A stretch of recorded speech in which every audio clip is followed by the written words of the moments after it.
வணக்கம் வணக்கம் வணக்கம் உறவுகளே. இது என்ன வீடியோ தான் நம்ம ரத்னகிரி முருகர் கோவில் போயிருந்தோம்னு சொன்னோம்ல, அதோட கண்டினியூவேஷன் vlog தான். என்னென்னா விளக்கேற்றிட்டுருக்கோம், நெய் விளக்கு விநாயகர் முன்னாடி. ஏன்னா பாப்பாவுக்கு அன்றைக்கி பிறந்த நாள் இல்லையா, நல்லபடியாக விநாயகர்லேருந்து ஸ்டார்ட் பண்ணலாம் அப்படின்றதுக்காக போகும்போதே எல்லாத்தையுமே நான் வாங்கிட்டே போயிட்டேன். தேங்காய், வெத்தலைப்பாக்கு, பூ, பழம், மாலை எல்லாமே நான் வாங்கிட்டு போயிட்டேன். சிம்பிளாக கீழே விளக்கு, நெய் விளக்கு மட்டும் 4 விளக்கு வாங்கிட்டு போனேன். எனக்கு 2 விளக்கு, பாப்பாவுக்கு 2 விளக்கு வாங்கிட்டு போய் அங்கே ஏற்றிட்டு நல்லபடியாக சாமி கும்பிட்டேன். ஃபஸ்ட்டு நான் 2 விளக்கு ஏற்றிட்டேன்.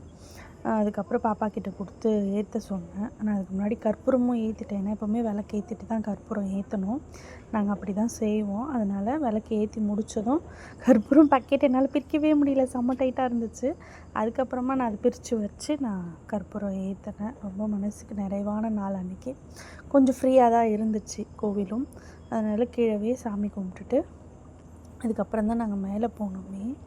என்னோடய சாரீ எப்படி இருக்குதுன்னு எல்லோரும் கமெண்ட் பாக்ஸில் கமெண்ட் பண்ணுங்கள். ஏற்கனவே விநாயகர் சதுர்த்தி கட்டியிருப்பேன், ஃபர்ஸ்ட் டைம் அப்போ தான் கட்டினேன். பாப்பா தான் இந்த சாரீ நல்லாயிருக்கும், இதை கட்டுங்க இதை கட்டுங்க உங்களுக்கு அழகாக இருக்குதுன்னு சொல்லிகிட்டே இருந்தனால திருப்பி அதையே கட்டுற மாதிரி ஆகிடுச்சு அன்றைக்கி. அதுக்கப்புறம் நான் விளக்கேற்றி முடித்ததும் பாப்பா கிட்ட தான் கொடுத்து விளக்கேற்ற சொன்னேன். அவங்க நல்லபடியாக விளக்கேற்ற சாமி கும்பிட்டு ஏற்றுடா, ஏன்னா பிறந்த நாள் இல்லையா, நல்லபடியாக இந்த 2 வருஷம் ஃபுல்லாக நல்லபடியாக போனோம்.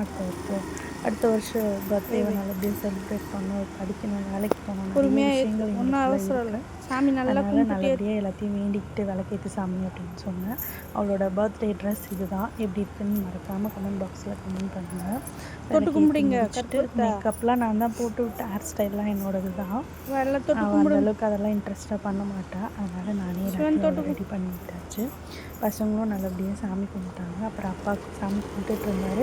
அவரை கூப்பிட்டு கற்பூரம் தொட்டு சாமி கும்பிடுங்க அப்படின்னு சொல்லிட்டு இருந்தாங்க. தொட்டு கும்பிடுப்பா. அதுக்கப்புறம் அப்பாவும் வந்தாங்க, தொட்டு சாமி கும்பிட்டதும் எல்லோரும் சேர்ந்து விநாயகரை கும்பிட்டுட்டு மேலே போய் முருகரை பார்த்தோம். இன்னொரு விழாவில் பார்க்கலாம்.